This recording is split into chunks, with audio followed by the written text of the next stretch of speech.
lang. Late ka na. Ito si Daddy. Mr. Cortero, it's been a long time. Nice to see you again. Very nice also, ma'am. Ma'am Celia, Mali yung English mo. I'm sorry for the delay of my daughter. Mali. You know, I drive my tricycle very, very fast. But the traffic, very, very bad. It's all right, I understand. Mali. Tweety, you have to go to your classroom already. Ma'am, thank you for your understanding. You know, I work in the day and also in the night. Napakasipag niyo pala. Alam niyo, swerte yung magiging bagong asawa ninyo. Maybe true, maybe false. Palabiruho pala kayo. By the way, I got your letter. Letter. Mhm. I will make excuse letter for my daughter. Hindi yun. Yung sulat na pinabigay mo kay Tweety. Ma'am, I go up na. Mm-mm.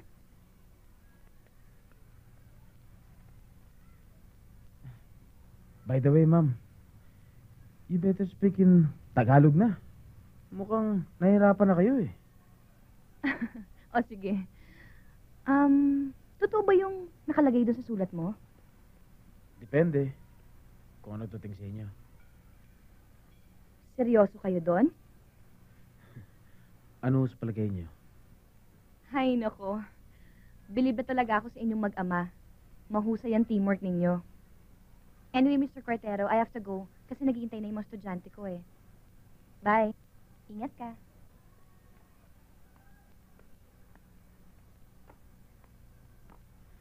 Yes! Hallelujah!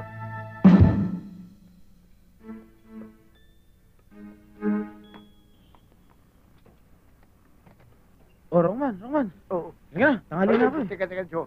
Pwede ba ako na magmamaneho? Hinuhulugan ko itong shotcar na ito eh. Baka madisgrasya. Kaskasero ka masyado eh. Sidecar. Oo. Walang problema yon. Halika na. Sidecar lang pala eh. Madulas yung minomonitor namin. Paano ngayon? Sir. Sir? Hindi, pagtsatsaga namin ngayon yun. Buluran. Bulilyaso daw ang operasyon nyo kahapon, Ha?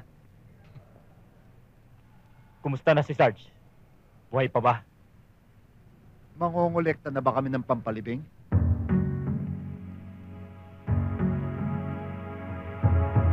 Bingi ka ba? Anong sabi mo? Ang sabi ko, kung mangongolekta na kami ng pampalibing niya.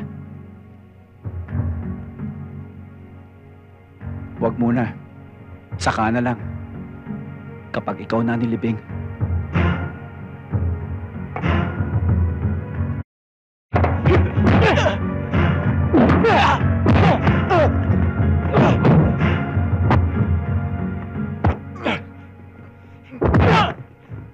Ayun, sir, oh! Sige, bumunot ka. Baka gustong pasabungin ko pantog mo. Teka, buluran! Cool ka lang. Nagbibiro lang naman ako eh. Hindi magandang biro sa akin yon. Tama na yan! Papama ka pa rin nyo!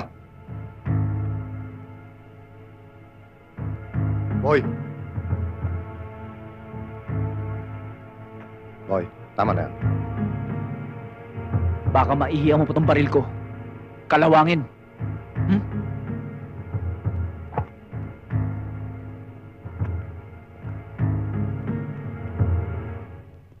Tara!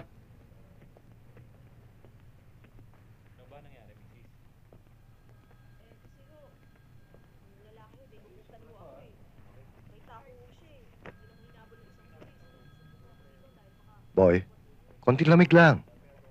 Pare-pareho naman nararamdaman natin para kay Sarge. Tama lang ginawa niya, sir. Talagang mayayabang grupong yun. Sir Huwag mo naman. nang ginagatungan pa. Boy, huwag ka mag-alala. Hindi magtatagal. Masusukol din natin ang grupong tumira kay Sarge. Sir! Excuse me, sir. Alam ko na kung saan makikita si Ayong. Siya nga pala, pare. Asar na ako sa trabaho ko sa CID. Wala na akong ginawa kundi magmakinila na report. Kung alam ko lang na gano'n magiging trabaho ko, di sana. Hindi na criminology kinuha ko. Secretarial na lang sana, pare. Ayaw mo nun, malayo ka sa disgrasya. Pare, hilig ko rin ang pagpupulis. Action, pare. Kaya sige na naman pare, oh. Ilakad mo naman ako matransfer sa warrant, oh. Para magkasama tayong dalawa. Sige na. Kung sa bagay, kailangan ko rin ng isang mapagkakatiwalaan eh. Backup. Ako yung pare. Kayong apat. 3 buwan na kayo sa akin. Ang kuhupad pa rin nyo. Bago nyo babuksan ang kotse. Pulis. Pero boss, paano yung practice namin ngayon? Mabibilis na kami ngayon. Aber, tignan natin. Yang coaching yan, alarmado. Aber, tignan natin yung ganyo kabilis. Babapatak mo yan. Benji, orasan mo. Ready. Go!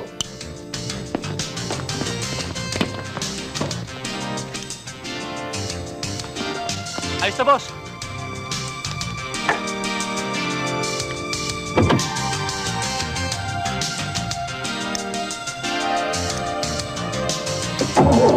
Okay! Ilang minuto? 3 minutos, 29 segundos. Panis! Boss naman, yun ang pinakamabilis namin na kaya eh. Mabilis man pagong. Ulitin nyo! Oh, yung sinasabi ko sa inyo, Benji, yun na pala sa LTC. Bukas na raw yung mga bagong papeles. Eh, ano maplaka? Susunod na buwan pa raw eh. Susunod na buwan. Eh, bakit daw? May expose kasi sa mga dyaryo eh. Nakikiusap ng mga kaibigan natin sa LTC. Lelo na raw muna sila ngayon. Nang hindi daw masyadong garapal. Mhm.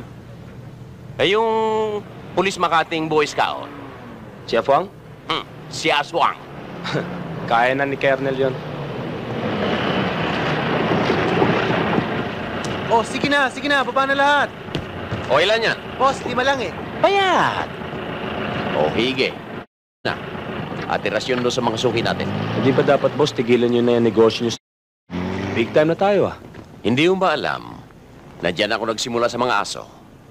May kasabihan, ang taong hindi marunong lumingon sa kanyang pinanggalingan ay parang asong walang tahanan.